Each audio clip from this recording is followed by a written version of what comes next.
2 ശമൂവേൽ 1 അധ്യായം. ശൗൽ മരിക്കുകയും ദാവീദ് അമാലേക്യരെ സംഹരിച്ച് മടങ്ങിവന്നു സിക്ലാഗിൽ 2 ദിവസം പാർക്കുകയും ചെയ്ത ശേഷം 3-ാം ദിവസം ഒരാൾ വസ്ത്രം കീറിയും തലയിൽ പൂഴി വാരിയിട്ടുകൊണ്ട് ശൗലിൻ്റെ പാളയത്തിൽ നിന്നു വന്ന് ദാവീദിൻ്റെ അടുക്കലെത്തി സാഷ്ടാംഗം വീണ് നമസ്കരിച്ചു.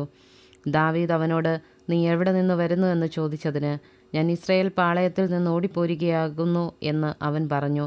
ദാവീദ് അവനോട്, കാര്യമെന്തായി പറക എന്ന് ചോദിച്ചു. അതിനവൻ, ജനം പടയിൽ തോറ്റോടി, ജനത്തിൽ അനേകർ പട്ടുവീണു, ശൗലും അവൻ്റെ മകനായ യോനാഥാനും കൂടെ പട്ടുപോയി എന്നുത്തരം പറഞ്ഞു. വർത്തമാനം കൊണ്ടുവന്ന ബാല്യക്കാരനോട് ദാവീദ്, ശൗലും അവൻ്റെ മകനായ യോനാഥാനും പട്ടുപോയത് നീ എങ്ങനെ അറിഞ്ഞു എന്ന് ചോദിച്ചതിന്, വർത്തമാനം കൊണ്ടുവന്ന ബാല്യക്കാരൻ പറഞ്ഞത്, ഞാൻ യാദൃച്ഛിക ഗിൽബോവ പർവ്വതത്തിലേക്ക് ചെന്നപ്പോൾ ശൗൽ തൻ്റെ കുന്തത്തിന്മേൽ ചാരി നിൽക്കുന്നതും തേരും കുതിരപ്പടയും അവനെ തുടർന്നടുക്കുന്നതും കണ്ടു. അവൻ പുറകോട്ട് നോക്കി എന്നെ കണ്ടു വിളിച്ചു, അടിയനിതാ എന്ന് ഞാൻ ഉത്തരം പറഞ്ഞു. നീ ആരെന്ന് അവൻ എന്നോട് ചോദിച്ചതിന്, ഞാനൊരു അമാലേക്യനെന്ന് ഉത്തരം പറഞ്ഞു. അവൻ എന്നോട്, നീ അടുത്തു വന്ന് എന്നെ കൊല്ലേണം, എൻ്റെ ജീവൻ മുഴുവൻ എന്നിലിരിക്ക കൊണ്ട് എനിക്ക് പരിഭ്രമം പിടിച്ചിരിക്കുന്നു എന്ന് പറഞ്ഞു.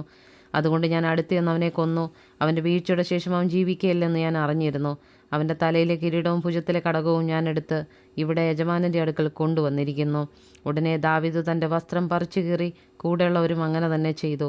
അവർ ശൗലിനെയും അവൻ്റെ മകനായ യോനാഥാനെയും യഹോവയുടെ ജനത്തെയും ഇസ്രായേൽ ഗൃഹത്തെയും കുറിച്ച് അവർ വാളാൽ വീണുപോയതുകൊണ്ട് വിലപിച്ചു കരഞ്ഞ് സന്ധ്യ വരെ ഉപവസിച്ചു. ദാവീദ് വർത്തമാനം കൊണ്ടുവന്ന ബാല്യക്കാരനോട്, നീ എവിടുത്തുകാരൻ എന്ന് ചോദിച്ചതിന്, ഞാനൊരു അന്യജാതിക്കാരൻ്റെ മകൻ, ഒരു അമാലേക്യൻ എന്നവൻ ഉത്തരം പറഞ്ഞു. ദാവീദ് അവനോട്, യഹോവയുടെ അഭിഷിക്തനെ സംഹരിക്കേണ്ടതിന് കൈയോങ്ങുവാൻ നിനക്ക് ഭയം തോന്നാഞ്ഞത് എങ്ങനെയെന്ന് പറഞ്ഞു. പിന്നെ ദാവീദ് ബാല്യക്കാരിൽ ഒരുത്തനെ വിളിച്ച്, നീ ചെന്നവനെ വെട്ടിക്കളക എന്ന് പറഞ്ഞു. അവനവനെ വെട്ടിക്കൊന്നു. ദാവീദ് അവനോട്, നിന്റെ രക്തം നിന്റെ തലമേൽ, യഹോവയുടെ അഭിഷിക്തനെ ഞാൻ കൊന്നെന്ന് നീ നിന്റെ വായ് കൊണ്ട് തന്നെ നിനക്ക് വിരോധമായി സാക്ഷീകരിച്ചുവല്ലോ എന്ന് പറഞ്ഞു. അനന്തരം ദാവീദ് ശൗലിനെയും അവൻ്റെ മകനായ യോനാഥാനെയും കുറിച്ച് ഈ വിലാപഗീതം ചൊല്ലി. അവൻ യഹൂദാ മക്കളെ ഈ ധനുർഗീതം അഭ്യസിപ്പിപ്പാൻ കൽപ്പിച്ചു. അത് ശൂരന്മാരുടെ പുസ്തകത്തിൽ എഴുതിയിരിക്കുന്നുവല്ലോ. ഇസ്രായേലെ, നിന്റെ പ്രതാപമായവർ നിന്റെ ഗിരികളിൽ നിഹതന്മാരായി. വീരന്മാർ പട്ടുപോയത് എങ്ങനെ? ഗത്തിൽ അത് പ്രസിദ്ധമാക്കരുതേ. അസ്കലോൻ വീഥികളിൽ ഘോഷിക്കരുതേ. ഫെലിസ്ത്യപുത്രിമാർ സന്തോഷിക്കരുതേ. അഗ്രചർമ്മികളുടെ കന്യകമാർ ഉല്ലസിക്കരുതേ. ഗിൽബോവ പർവ്വതങ്ങളെ, നിങ്ങളുടെ മേൽ മഞ്ഞോ മഴയോ പെയ്യാതെയും വഴിപാട് നിലങ്ങളില്ലാതെയും പോകട്ടെ.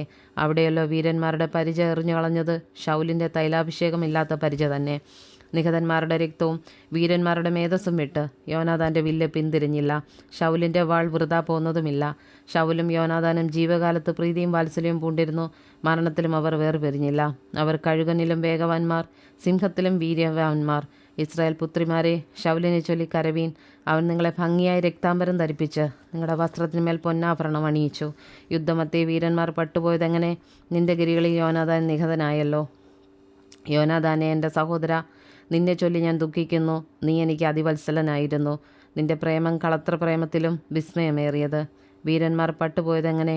യുദ്ധായുധങ്ങൾ നശിച്ചുപോയല്ലോ.